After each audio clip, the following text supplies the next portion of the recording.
It doesn't begin with fire. It begins with a flicker. 1 second. The hum of life surrounds you. The fridge, the phone, the street outside.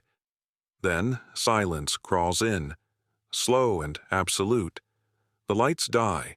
The screens go blank. And in that tiny breath between confusion and denial, you realize it's not just you. The world just stopped. You wait for the sound of restoration, the reboot, the ping, the comfort of control returning. But nothing comes. No Wi-Fi, no radio, no sirens, just stillness thick enough to make your pulse sound loud. This is where most people die. Not from disaster, but from hesitation. They wait. They refresh. They assume. They believe someone, somewhere, will fix it. No one will. Because this isn't a blackout. It's a reset. And the longer you spend wishing it wasn't, the less time you have to adapt. Look around. Every piece of technology is now useless weight. Your phone, your car, your comfort, all built on a system that just took its last breath. Step 1. Accept faster than everyone else. Acceptance isn't surrender, it's survival. You can't plan for the next 24 hours if you're still arguing with the last 10 minutes. Step 2. Observe, don't assume. Listen to the air. If you hear generators, there's still partial power somewhere. If you hear nothing, that silence is data. It tells you the scale. Smell the air for smoke, fuel, or chemicals. Your senses are now your internet. Step 3. Secure your immediate world. Doors locked, curtains drawn. If the collapse is widespread, the first predators won't be strangers. They'll be panic itself. Panic spreads faster than fire, and it burns neighborhoods just as easily. You have one mission in this moment. Stabilize. That means no unnecessary movement, no shouting, no lights that advertise you're awake and aware. The world outside is still pretending this is temporary. Don't join them. While they reboot their routers, you fill your sink with water. While they call for help, you count your resources. While they panic, you prepare. Every second you spend calmly moving now will save hours of terror later. You're not reacting, you're recalibrating. Because this is what the end of modern life actually sounds like. No explosions, no warnings, no headlines, just the quiet realization that everything you depended on everything else. Now it's just you, your instincts, your space, your next decision. In the first hour of collapse, the question isn't what happened. The question is how fast can you adapt?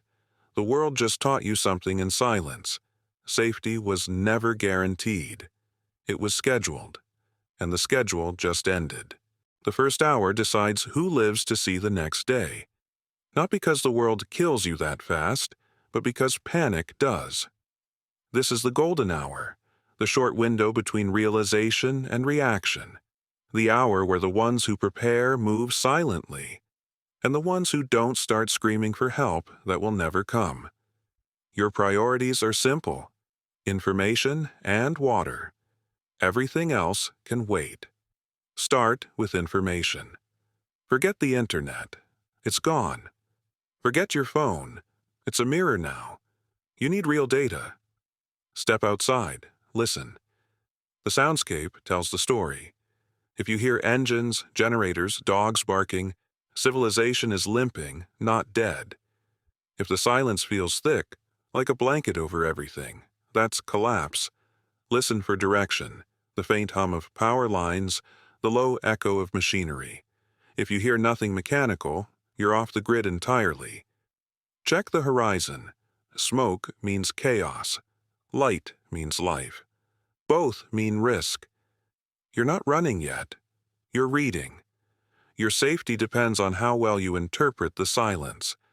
Now, Chad, water. It's invisible until it's gone, and then it's worth more than gold.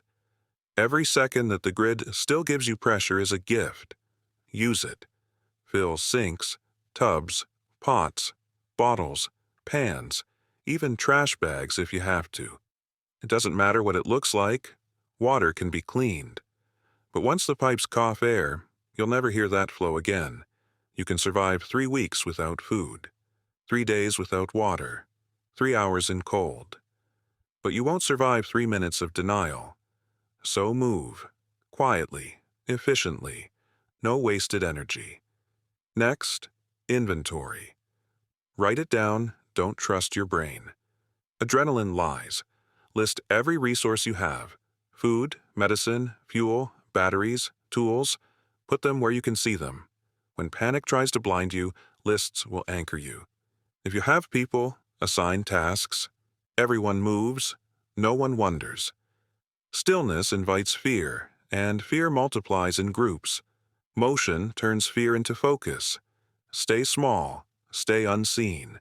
Keep lights low. Use candles or flashlights only away from windows. You're not advertising your awareness to a world that's still pretending. And finally, breathe. Your brain's first reaction to chaos is overreaction. Slow your pulse, slow your thoughts. In the quiet, make a rule. No emotional decisions, only practical ones. The golden hour isn't about escaping danger. It's about creating the illusion of control long enough to make real control possible. You've filled your water, you've mapped your world. You've stayed calm while others chased rumors. That's how survival begins. Not with weapons or bunkers, but with stillness and awareness in the moment everyone else loses both. The world just collapsed. You didn't. And that's what separates survivors from the rest. By the 3rd hour, panic begins to spread like smoke. You can't see it yet, but you can feel it. That sharp edge in the air, that tension in every sound. People are realizing this isn't temporary. The world they depend on has gone dark, and the first thing they'll do is look for someone who still has light. That's why your next move isn't about comfort. It's about invisibility. This is lockdown, the phase where your home stops being decoration and becomes defense. Start with the basics. Doors and windows. Lock every entry point, not because it's perfect protection, but because it buys time. Then cover the windows. Curtains, blankets, cardboard, anything that stops light from escaping. If they see a glow, they see opportunity. In a blackout, brightness is bait. Candles are better than flashlights, but position them low, away from glass. A flicker in the dark can travel 100 yards. Your goal isn't total silence. It's controlled noise, normalcy, the sound of breathing, the creak of floorboards, the hum of stillness. If your home sounds too quiet, it sounds unnatural. And unnatural attracts attention. Next, take inventory. Properly this time. Not with panic. With precision. Food, water, medicine, batteries. Write the numbers. Count the hours each item can last. You're not just surviving, you're scheduling existence. Then, control your exits. Pick one primary route and one backup. Don't block them, reinforce them. You're not trapping yourself, you're buying layers of warning. If you have weapons, check them. If you don't, improvise. Tools become defense when placed with intent. A broom handle, a hammer, a knife within reach but out of sight. Not for combat, for confidence. Panic thrives in helplessness. Keep your phone powered down, not to save battery, to stay dark.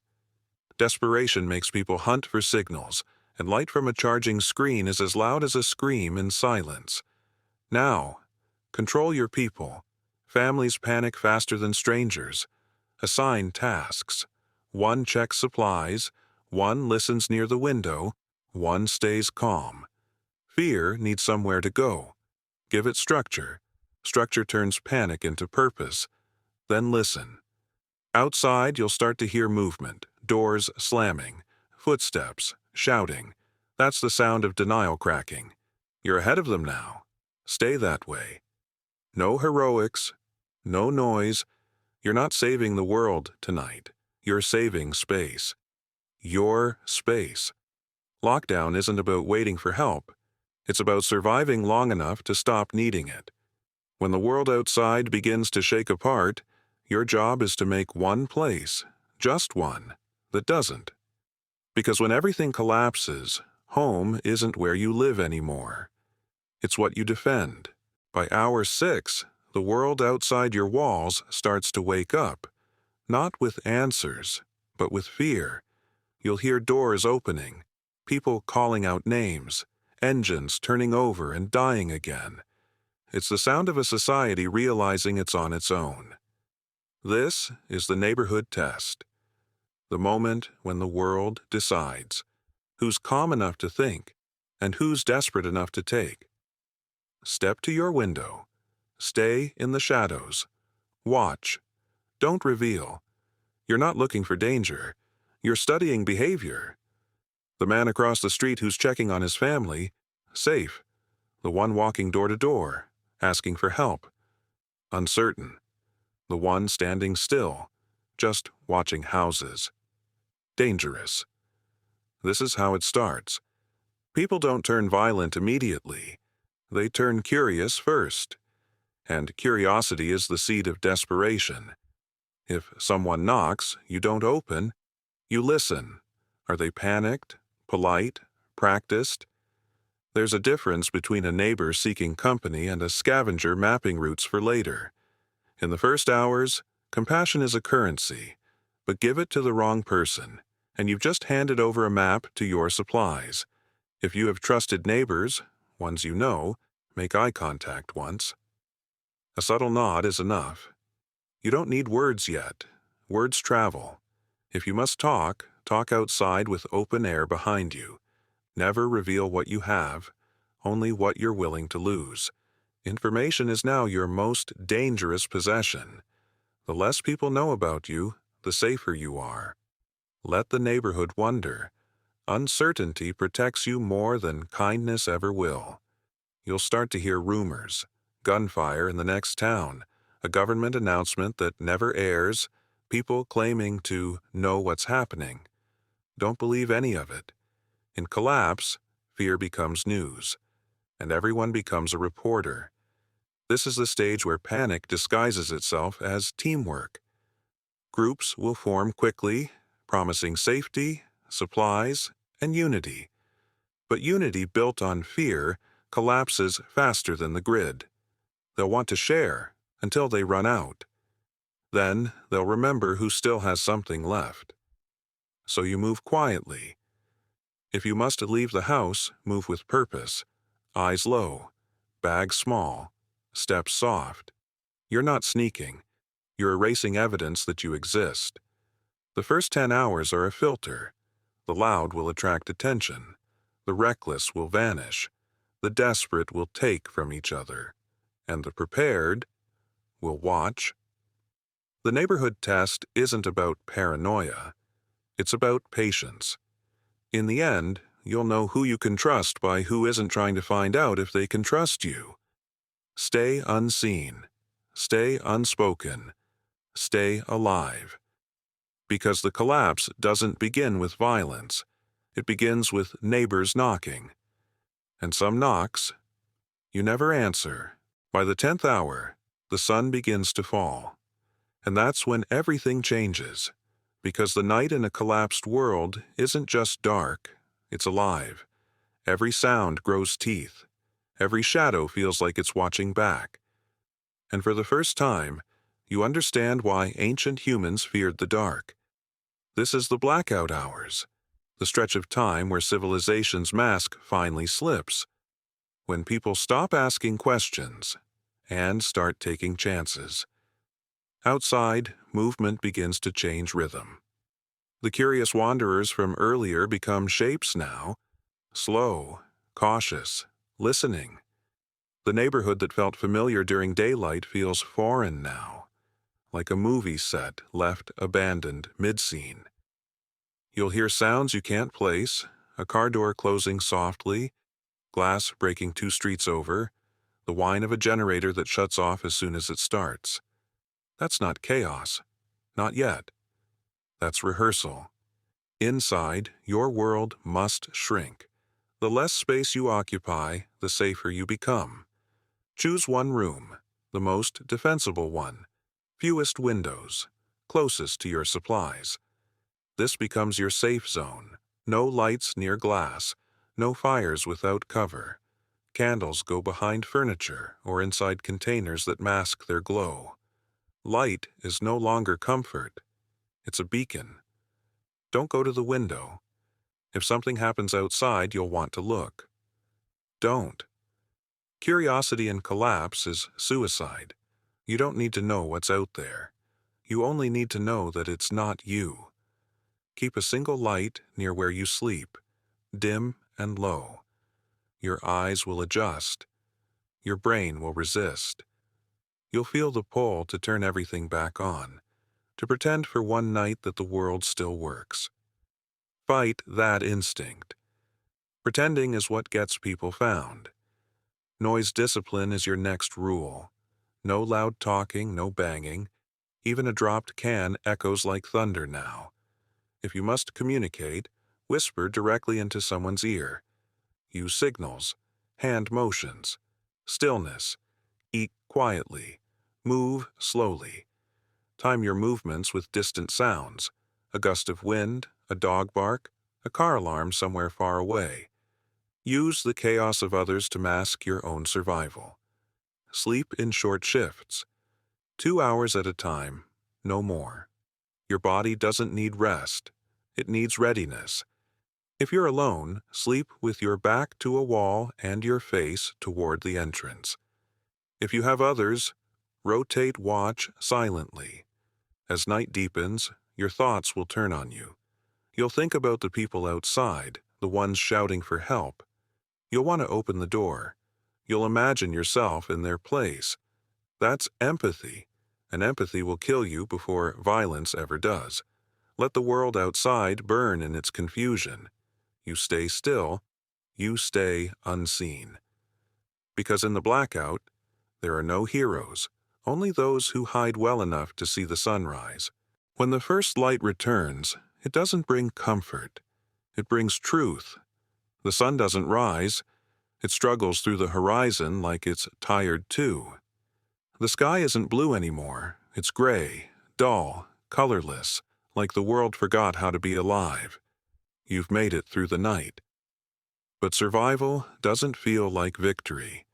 It feels like waking up in a different century. The city hum is gone. No engines, no sirens. Even the birds sound hesitant, as if testing whether it's safe to sing. And in that silence, you realize something new. You're not waiting for help anymore. You're waiting for pattern. You move carefully. The air feels different. Thin. Empty. Every noise your body makes sounds foreign. The crack of your joints. The rustle of your jacket. The scrape of a chair. Things you never noticed before now sound like alarms.